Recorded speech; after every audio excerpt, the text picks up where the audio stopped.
Salut les potes, c'est ProPsycho, j'espère que vous allez bien, on se retrouve aujourd'hui pour Nanatsu no Taizai épisode 10. L'épisode 10 va se concentrer du coup sur Ban et le renard-garou et également la suite des épreuves d'Istar. Le renard-garou n'a pas l'air d'être quelqu'un d'inconnu pour Ban et également le renard-garou voit en Ban un petit peu quelqu'un qui lui rappelle un de ses fils et il dit même d'ailleurs au début de l'épisode qu'il est prêt à aller retrouver ses fils. Quand il dit ça, il parle de la mort bien sûr, car pour lui il a perdu ses deux fils. Et justement on voit ce qui s'est passé quelques années auparavant quand Ban était petit. D'ailleurs Ban au passage on a vu qu'il avait eu une enfance extrêmement difficile avec un père violent, une mère totalement inconsciente et alcoolique et vraiment il a eu une enfance extrêmement difficile car ses parents ne s'occupaient pas de lui, les villageois le voyaient comme un sale gamin, il avait vraiment aucun modèle jusqu'au jour où en fait il a été piégé par deux personnes qui lui ont proposé de faire quelque chose en l'échange d'une pièce d'or et au final c'était un piège où ils l'ont enfermé dans un tonneau et le but c'était d'aller revendre Ban à des riches pour pouvoir gagner énormément d'argent. Et ces personnes-là en fait se sont fait piller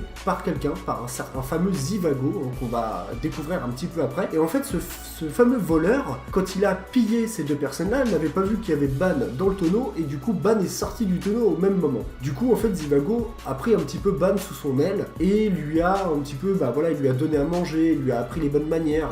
Et jusqu'au moment où en fait Ban a demandé à Zivago de lui apprendre à voler parce que Zivago était un voleur expérimenté mais vraiment très très bon. Et Ban à chaque fois qu'il essayait de voler il se faisait avoir. Et d'ailleurs dans l'entraînement que Zivago à chaque fois le faisait entre guillemets à Ban, et ben en fait Ban y a aperçu à travers Zivago un père qui lui a appris à vivre, à survivre même je dirais. C'est-à-dire le fait d'apprendre à Ban à voler, ça permettait à Ban de survivre en vue de l'univers dans lequel il vivait. Donc en fait Zivago a pris un peu Ban comme un de ses fils. Et du coup, Ban a pris Zivago comme son père de substitution. Pourquoi également Zivago disait à Ban qu'il ne fallait pas faire confiance aux humains et que lui et son fils Célion, parce qu'il avait déjà un fils nommé Célion, il disait qu'ils avaient accepté leur destin. Et ça, c'était quelque chose où au début on ne savait pas trop, on comprenait finalement le rapprochement, on le voyait venir tout du moins, que Zivago était le fameux renard-garou du début de l'épisode. Et justement, ça s'avérait exact, dans le sens où son fils était un renard-garou, et du coup c'est pour ça qu'il ne sortait jamais. Du coup, Zivago s'occupait de lui, et le soir, il le laissait seul pour pas qu'il puisse sortir, pour pas que sa cachette soit découverte.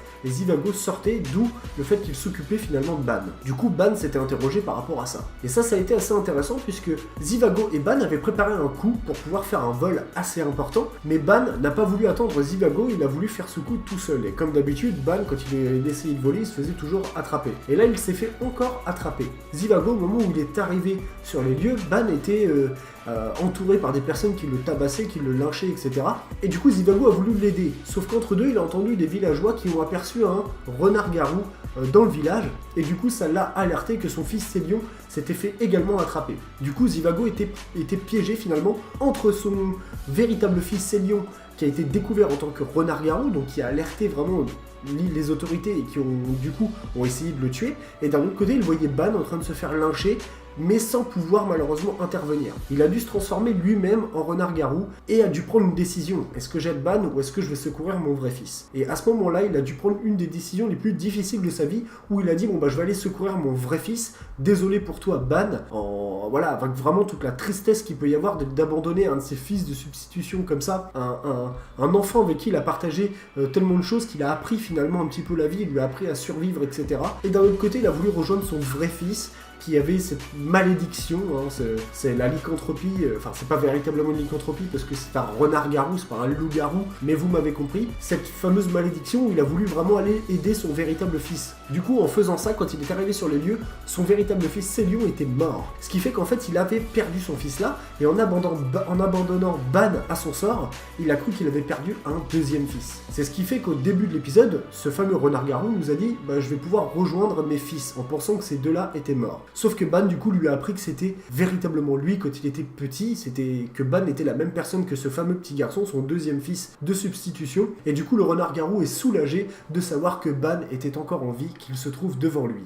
C'est vrai qu'on pourrait se dire mais comment il a fait pour pas le reconnaître? Après il y a plein de choses, il était très fatigué, on l'a vu au début de l'épisode, il était quasiment à l'état de légumes, il était allongé comme ça, il parlait, mais voilà, il était peut-être pas véritablement très conscient. Après c'est vrai que Ban c'est un copier-coller de quand il était petit et maintenant non, il est juste plus grand, il n'y a que ça qui change. Mais après, il a été quand même soulagé de reconnaître que Ban était en vie, et c'était le principal, c'était le fait qu'il ait retrouvé un fils. Et ça a été assez émouvant, surtout de la part de Ban, quand on voit comment il est naturellement. On l'a vu qu'avec Elaine, et le fait de le voir habituellement plutôt le garçon à qui on lui impose rien du tout, qui s'en bat la race de la life, là du coup le fait de le voir avec un père de substitution comme ça, on a senti en fait l'émotion, et j'ai trouvé ça plutôt bien fait, surtout l'histoire du renard-garou avec son fils. Il a véritablement perdu son fils et les manières qu'il a pu apprendre à Ban à survivre. Donc de ce côté-là, on a fait un bon point par rapport à l'épisode 10, mais on va y venir du coup par rapport à Istar et les fameux entraînements. Du coup, le roi Arthur, Gozer, qui ont été ensemble, il y a eu Other et Giltender, et d'un autre côté, il y a eu Meliodas et King. Sachant que Meliodas, du coup, n'a pas encore récupéré ses pouvoirs, il a préféré rester à l'état dans lequel il était pour continuer de s'entraîner pour l'instant. Du coup, comme je le disais, Giltender et Other ont affronté une espèce de bestiole où la concentration de la magie était vraiment l'élément important de leur entraînement qui pourrait leur permettre de frapper beaucoup plus fort, sachant que les 10 commandements sont extrêmement puissants. Donc on voit vraiment que l'entraînement aboutit quand même à quelque chose de leur côté. D'un autre côté, il y a Gozer et le roi Arthur, qui ont également un adversaire assez compliqué à battre, puisqu'on a vu que quand ils essayent de le frapper, il se divise en fait, des morceaux d'un espèce de chevalier en fait se divise, il peut séparer le bras de son tronc, de sa tête, de ses jambes, etc. Et donc ce qui fait que ça le rend quand même assez difficile à toucher. Apparemment, de ce que disait Gozer, ça serait quelqu'un qui serait manipulé par, ça serait une espèce de poupée manipulée par quelqu'un, ou tout du moins ça y ressemble. Donc ils sont un peu en difficulté contre cet ennemi. Et ensuite, on arrive à une partie quand même extrêmement intéressante. King qui demande à du coup rejoindre l'entraînement, mais pour ça il faut être deux pour pouvoir rentrer dans une phase, dans une épreuve d'entraînement. On ne peut pas y aller tout seul. Meliodas se propose d'accompagner King pour participer à son entraînement et pour rentrer à l'intérieur. Donc il rentre à l'intérieur et ils commencent à discuter un petit peu ensemble des 10 commandements, où King se demande pourquoi il devrait accepter qu'Hendricksen est là malgré ce qu'il a fait. Et Meliodas explique que Hendricksen a été manipulé par Frodin et que Frodin est un des 10 commandements, qu'il est extrêmement puissant. Et justement, King s'interroge au niveau de son propre capitaine, de Meliodas. Comment Meliodas sait tout ça ? Est-ce que Meliodas n'est pas finalement un démon ? Donc King en fait s'interroge sur les motivations de Meliodas et sur qui est véritablement son capitaine. Car quand il a rejoint Meliodas, il n'était pas forcément au courant que Meliodas connaissait les 10 commandements. Par rapport à l'entraînement, ça se barre à moitié en vrille. King se retourne directement contre Meliodas et commence un mini affrontement pour essayer de comprendre plus les véritables motivations de Meliodas et qui est Meliodas finalement. Donc ça c'est intéressant. Le fait qu'à l'intérieur même du groupe des Seven Deadly Sins, il y ait cette confrontation interne entre chaque membre qui ont quand même chacun un caractère assez fort et chacun leur motivation, je dirais, comme par exemple Ban qu'on voit en ce moment de son côté, ou encore par exemple Diane qui voulait retrouver le clan des géants. Enfin voilà, on voit que chacun ont leur motivation, mais à la fois finalement vont tous à un moment ou à un autre se retrouver pour un seul et même but. Et c'est assez intéressant. Et justement, j'avais envie d'en savoir un peu plus comment il réagirait, les propres membres de cette péché capitaux, comment réagirait-il s'ils savaient que Meliodas avait un rapport direct, par exemple, avec les 10 commandements. Donc bref, ça j'ai trouvé ça vraiment intéressant. Donc l'épisode était plutôt tranquille, il suivait son cours, ça s'est vraiment concentré surtout sur Ban et sur les épreuves actuelles, donc on verra certainement dans le prochain épisode la suite des épreuves, le dénouement final aussi de King et Meliodas. Peut-être qu'on en verra un peu plus également sur les 10 commandements, sur ce qu'ils sont en train de faire actuellement. Voilà, ça a l'air vraiment intéressant. Comme d'habitude, vous savez bien ce qu'il vous reste à faire, n'hésitez pas à me partager votre avis, et puis comme d'habitude, vous savez bien ce qu'il vous reste à faire, n'hésitez pas à liker, à partager et à vous abonner si le cœur vous en dit, et j'ai plus qu'à vous souhaiter une excellente fin de journée, à très bientôt, ciao ciao.